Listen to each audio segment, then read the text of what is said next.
கொட்டும் மழையில்தான் அறிஞர் அண்ணா அவர்கள் இதே நாளில் வடசென்னை பகுதியில் அமைந்திருக்கக்கூடிய ராபின்சன் பூங்காவில தொடங்கி வைத்த போது கொட்டுகின்ற மழையில தொடங்கி வைத்தார்கள். கொட்டுகின்ற மழையில தொடங்கி வைத்த இந்த கழகம் 75 ஆண்டு காலம் மட்டுமல்ல 100 ஆண்டு நாம் காண போகிறோம். இந்த கொட்டும் மழையிலும் உங்களுடைய எழுச்சியை பார்த்துக்கிட்டே இருக்கலாம் போல எனக்கு உணர்வு ஏற்பட்டிருக்கு.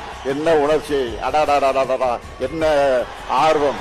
என் உயிரோடு கலந்திருக்கக்கூடிய முத்தமிழங்க தலைவர் கலைஞர் அவர்களின் உடன்பிறப்புகளே,